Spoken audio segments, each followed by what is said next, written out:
ओम नमः शिवाय। हर हर महादेव। आप सभी के जीवन में सुख शांति समृद्धि हो और आपकी सारी मनोकामनाएं परिपूर्ण हो, यही मैं हमेशा प्रार्थना करता हूँ। इस वृक्ष के जड़ में दीपक को प्रज्वलित करके चले आना, सारे बिगड़े हुए काम बनेंगे, धन की सारी समस्या दूर होगी, गरीबी अमीरी में बदलेगी। गुरु जी कहते हैं ऐसा शुभ एवं दुर्लभ की तिथि साल में एक ही बार आती है, तो इस विशेष तिथि पर इस विशेष उपाय को करने से मत चूकना। वीडियो को पूरा जरूर देखना, बहुत ही चमत्कारी उपाय है। इस वृक्ष के जड़ में ऐसी विशेष तिथि पर दीपक प्रज्वलित करने से आप सभी की सारी समस्या से छुटकारा मिलेगा और कुबेर का खजाना की प्राप्ति होगी, दुर्भाग्य दूर होंगे। हमारे जीवन से सारे दुख दरिद्रता को दूर करती है और जीवन में तरक्की के नए नए रास्ते को खोलती है। गुरु जी कहते हैं यदि धन की बहुत समस्या है, पैसा पास में टिक ही नहीं रहा है, इधर से आता है उधर से चला जाता है, या 100 कमाते हैं 200 खर्च हो जाते हैं, यदि कमाई से ज़्यादा खर्च हो जाते हैं, तो आज के दिन इस विशेष उपाय को इस विशेष तिथि पर कर लेना, एक कमाई से ज़्यादा खर्च वाली समस्या समाप्त हो जाएगी। गुरु जी कहते हैं यदि आपकी कोई इच्छा है, कोई मनोकामना है या कोई हृदय की बात है जो काफ़ी दिनों से परिपूर्ण ही नहीं हो रही है, बहुत प्रयास को कर लिए, बहुत उपाय को कर लिए, फिर भी आपकी मनोकामनाएं पूरी ही नहीं हो रही है, इस विशेष उपाय को कर लेना। इस दीपक को प्रज्वलित कर देना, एक विशेष चीज को डालकर आपकी अधूरी से अधूरी मनोकामनाएं परिपूर्ण हो जाएगी। यदि जिन लोगों को सफलता नहीं मिल रही है पूरी कोशिश के बाद भी, तो इस उपाय को करें, तरक्की के नए नए रास्ते खुल जाएंगे। बस आज इस वृक्ष के जड़ में इस दीपक को जला देना, एक विशेष चीज को डालकर। पूज्य गुरु जी के कथा से सुन के समझ के बड़े ही विस्तार से बताने की और समझाने की पूरी प्रयास करूंगा। अगर आप भगवान भोलेनाथ जी के अनंत भक्त हैं, उनकी कृपा पाना चाहते हैं तो वीडियो को लाइक करें, और गरीबी को अमीरी में बदलना चाहते हैं तो चैनल को सब्सक्राइब करें, और ऐसी और वीडियो के लिए भी चैनल को सब्सक्राइब करें, और कमेंट में जय महादेव जय महालक्ष्मी अवश्य लिख दें। देखिए इस पूरे वीडियो में पूज्य गुरु जी के बताए गए 3 बहुत ही खास उपाय को बताऊंगा। पहला और दूसरा उपाय तो बहुत ही खास है, और तीसरे उपाय को करने से चमत्कार हो जाएगा, है ना। तो तीसरे उपाय को करने से मत चूकना, बहुत ही चमत्कारी उपाय है तीसरा वाला। तो पूज्य गुरु जी के बताए गए पहले उपाय को समझ लेते हैं कि इस उपाय को कैसे करना है, मिलेगा क्या, बेनिफिट क्या होगा, है ना।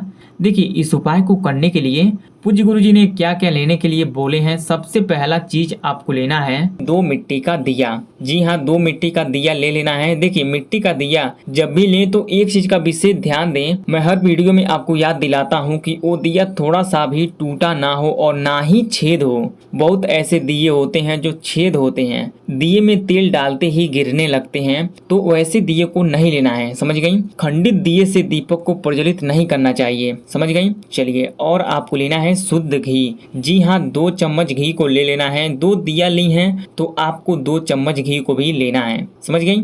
देखिए घी से दीपक प्रज्वलित करने से हमारे संकट कष्ट दोष सब दूर होते हैं और नकारात्मक ऊर्जा घर से निकलती है, बहुत ही फायदा होता है घी से दीपक जलाने से। और आपको लेना है गोल बाती। जी हाँ, गोल बाती से दीपक प्रज्वलित करने से धन धान्य घर में प्रवेश करती हैं, चारों तरफ से धन आता है। और आपको सबसे महत्वपूर्ण चीज लेना है लौंग। जी हाँ, देखिए लौंग जो है हमारे सारे दुख संकट हरता है, हमारी सारी परेशानियों से छुटकारा दिलाता है। और ज़्यादा नहीं, आपको 2 ही लौंग लेना है, समझ गई। इतना सामग्री को इकट्ठा कर लेना है। ये चीज़ें, ये वस्तुएं सभी के घर आसानी से मिल जाएगा। अब इस दिए को कहाँ जलाना है ध्यान से सुनिएगा और समझने की कोशिश कीजिएगा। देखिए इस दिया को पीपल के पेड़ के जड़ में प्रज्वलित करना है। जी हाँ, आपने सही सुना, पीपल के वृक्ष के जड़ में प्रज्वलित करना है। गुरु जी ने कथा में बोले हैं अगर कोई व्यक्ति पीपल के पेड़ का पूजा करता है या उपाय को करता है तो ऐसे पीपल के पेड़ के जड़ में उपाय को करें, दीपक को प्रज्वलित करें जो आपसे बड़ा हो, यानी कि पीपल के वृक्ष का परछाई आप पर पड़ सके, इतने बड़े पीपल के वृक्ष के जड़ में उपाय को करना है। और एक बात और बोले हैं, और ऐसे पीपल के पेड़ के जड़ में जलाना है जो मंदिर के आस पास हो या किसी सुनसान जगह पर हो, समझ गई। चलिए, तो इस सामग्री को लेकर चले जाना है पीपल पीपल के पेड़ के पास। अब आपको उत्तर दिशा की ओर अपना मुख को कर लेना है। देखिए, उत्तर दिशा की ओर माता लक्ष्मी जी और भगवान विष्णु जी होते हैं, जिनकी कृपा से धन की प्राप्ति होती है, आर्थिक तंगी से छुटकारा मिलता है। तो इस दोनों दिए को एक ही बार रखना है पीपल के वृक्ष के जड़ में, कुछ इस प्रकार से। उसके बाद इसमें घी को डालना है। देखिए, आप पीपल के पेड़ के जड़ में सरसों के तेल से भी दीपक को प्रज्वलित कर सकती हैं। उसके बाद इस गोल बाती को डालना है। अब इस दिए को क्या करना है, जला देना है पीपलेश्वर महादेव का नाम लेकर। उसके बाद आपको क्या करना है, ये जो 2 लौंग को ली हैं उसमें से एक लौंग को अपने दाहिने हाथ में लेना है और दाहिने वाले दिए के ऊपर से घुमाना है 7 बार और 7 बार ओम महालक्ष्मी नमः मंत्र को बोलना है। उसके बाद अपना नाम और गोत्र बोलकर और धन की प्राप्ति हो, धन से जुड़ी सारी समस्या खत्म हो, ऐसा प्रार्थना करना है। उसके बाद इस लौंग को इस जलते हुए दीपक में डाल देना है। अब इस एक लौंग को दाहिने हाथ में लेना है और बाएं वाले दिए के ऊपर से 7 बार घुमाना है और 7 बार ओम नमो भगवते वासुदेवाय नमः मंत्र को बोलना है। उसके बाद इस जलते हुए दिए में अपना नाम और गोत्र बोलकर और अपनी कामना करके इस लौंग को डाल देना है। उसके बाद 7 बार पीपल वृक्ष का परिक्रमा कर लेना है ओम नमः शिवाय पंचाक्षर मंत्र को बोलकर। समझ गई? अब दूसरे उपाय को करने से आपकी अधूरी मनोकामनाएं पूरी होंगी, दुर्भाग्य दूर होगा। तो इस उपाय को कैसे करना है, आपको लेना है 2 मिट्टी का दिया। 2 मिट्टी का दिया लेते समय आपको एक बात का विशेष ध्यान देना है कि वो दिया टूटा नहीं होना चाहिए और खंडित भी नहीं होना चाहिए, क्योंकि खंडित चीज़ों से उपाय को करने से दोष लगता है और अशुभ भी होता है। और खंडित चीज़ों से उपाय को करते करते थक भी जाएंगे लेकिन फल की प्राप्ति नहीं होगी। समझ गए? तो 2 दिया को ले लेना है और साबुत दिया को लेना है और 2 चम्मच घी को लेना है और आपको 2 गोल बाती को लेना है। समझ गई? चलिए, और आपको 21 चावल को लेना है और 21 चावल लेते समय आपको एक बात का विशेष ध्यान देना है कि वो 21 चावल टूटा खंडित नहीं होना चाहिए, इसलिए इसे अक्षत कहा जाता है। जी हाँ, जो चावल अखंडित होता है उसे अक्षत कहते हैं। अब इस दिया को जलाना कहाँ है, तो इस दिया को जलाना है तुलसी जी की जड़ में। कहाँ पर जलाना है, तो तुलसी जी की जड़ में जलाना है। तो कैसे जलाना है, देखिए, सबसे पहले इस 21 चावल में से 6 चावल को निकाल लेना है और बाकी के चावल को तुलसी जी की जड़ में रखना है कुछ इस प्रकार से, और इसी चावल पर इस दोनों दिया को रखना है तुलसी जी की जड़ में। देखिए, कुछ इस प्रकार से रखना है। देखिए, दिए को चावल के ऊपर रख कर जलाने से, दीपक को जलाने से भगवान भोलेनाथ जी खुश होते हैं, साथ में माता लक्ष्मी जी और माता तुलसी जी दोनों लोग एक ही साथ खुश हो जाती हैं। देखिए, वैसे तो तुलसी जी की जड़ में आटे का दिया जलाया जाता है। उसके बाद आपको घी को डालना है।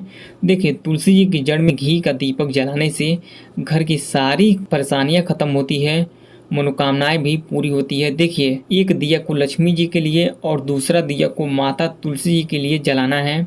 उसके बाद दोनों दिए में एक एक गोल बाती को डालना है, फिर इस दिए को जलाना है।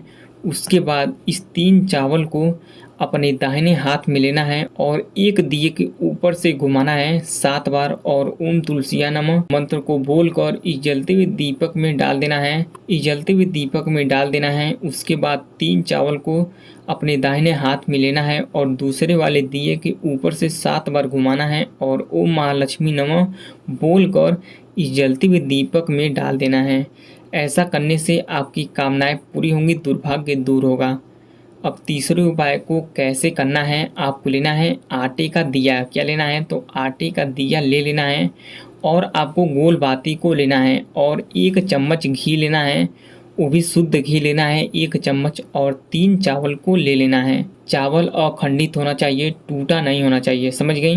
अब इस दिए को कहाँ जलाना है, तो इस दिए को जलाना है तुलसी जी की जड़ में। तो कैसे जलाना है, देखिए, इस दिए को तुलसी जी की जड़ के बगल में रखना है, उसमें घी को डालना है, गोल बाती को डालना है। उसके बाद इस दिया को जला देना है। उसके बाद इस चावल को हाथ में ले लेना है, तुलसी जी का 11 बार परिक्रमा कर लेना है कुछ इस प्रकार से। उसके बाद जब परिक्रमा हो जाए तो इस चावल को अपने दाहिने हाथ में लेना है और उसे दिए के ऊपर से घुमा देना है।